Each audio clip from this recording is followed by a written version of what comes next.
जी students, हमारा आज का जो टॉपिक है वो है Quran, biology and Muslim scientist कि कुरान पाक में अल्लाह ताला ने लाइफ की कौन कौन सी करैक्टरिस्टिक्स बयान की हैं और उसमें जो मुस्लिम साइंटिस्ट थे उन्होंने अपना क्या रोल प्ले किया, उनकी क्या एफ़र्ट्स थी। तो हमें ये पता है कि जितनी भी लिविंग थिंग्स थी वो सारी की सारी अल्लाह पाक ने पानी की वजह से बनाई हैं, कि उनमें सबसे ज़्यादा जो मेन केमिकल कॉन्स्टिट्यूएंट उनकी बॉडी में प्रेजेंट है वो वाटर है। वाटर ना होता तो लाइफ कभी भी एग्जिस्ट नहीं कर सकती थी। अभी भी अगर हम दुनिया से पानी को ख़त्म कर दें तो अभी भी लिविंग थिंग्स की जो एग्जिस्टेंस है वो ख़त्म हो जाएगी। तो कुरान पाक में भी अल्लाह ताला ने बताया है कि जितनी भी हमारे पास लिविंग थिंग्स हैं वो सारी की सारी वाटर से मिलके बनी हुई हैं। फिर दूसरा है कि अल्लाह ताला ने उनकी ज़िंदा चीज़ों की कुछ खूबियाँ बयान की हैं, कि कुछ चीज़ें ऐसी उसने अल्लाह ताला ने बनाई हैं जो कि क्रीपिंग करती हैं, यानी कि रेंगती हैं, जिस तरह के स्नेक्स हैं। फिर कुछ जानदार ऐसे हैं जो कि दो टांगों वाले हैं, दो टांगों पे चलते हैं जैसा कि हम ह्यूमंस हैं। फिर कुछ जानदार ऐसे भी बनाए हैं जो फोर लेग्स वाले हैं, कि चार टांगें हैं उनकी और वो चलते हैं, जैसे कि बकरी है, ऊँट है, ये सारी चीज़ें चार टांगों पे चलती हैं।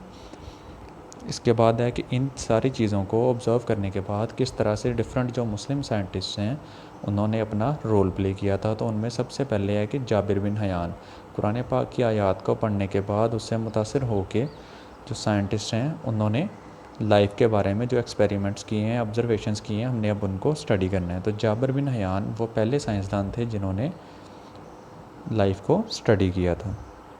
सबसे पहले है कि वो ईरान में पैदा हुए थे और उन्होंने दो मशहूर किताबें लिखी थी। एक को अल नबातात का नाम दिया गया है और दूसरी है अल हैवान।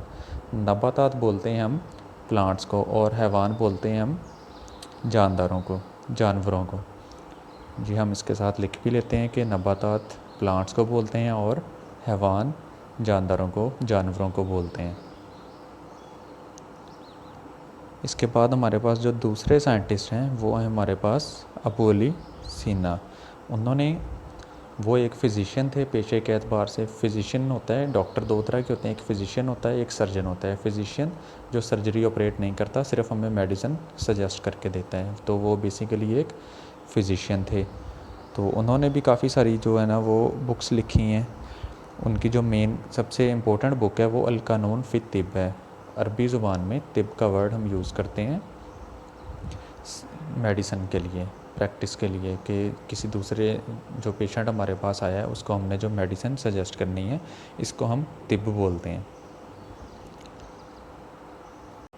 तो जो हमारे पास नेक्स्ट साइंटिस्ट हैं वो हैं अब्दुल मालिक अस्माई। तो अब्दुल मालिक अस्माई ने क्या किया था, उन्होंने डिफरेंट एनिमल्स को स्टडी किया था और उन पे उन्होंने बुक्स लिखी थी। क्योंकि वो अरब के रहने वाले थे, सहरा में, तो वहाँ पे ज़्यादातर ऊँट यानी कि कैमल मौजूद होते थे। तो उन्होंने जो सबसे पहली बुक लिखी थी उसका नाम उन्होंने अल इब्ल रखा था। अल इब्ल अरबी ज़ुबान का लफ्ज़ है जिसका मतलब है कैमल, यानी कि ऊँट है।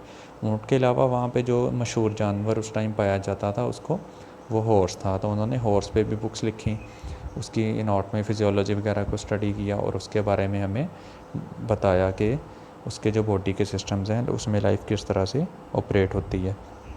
इसके अलावा उन्होंने एक जनरल बुक लिखी थी जानदारों पे, जिसका नाम अल वहूश रखा गया। अल वहूश एक अरबी ज़ुबान का लफ्ज़ है जिसका मतलब है एनिमल्स। और इसके अलावा एक और उन्होंने बुक लिखी थी जिसका नाम खलकल इंसान था। तो ये बुक्स थी और ये मुस्लिम साइंटिस्ट थे जिन्होंने अपना रोल प्ले किया है, एफ़र्ट्स दिए हैं कुरान पाक की आयत से मुतासिर होके। उन्होंने लाइफ की अबाउट जो है फाइंडिंग्स और रीज़न्स फाइंड करने की कोशिश की है अपने एक्सपेरिमेंट से और ऑब्जर्वेशन से, वो ये हैं।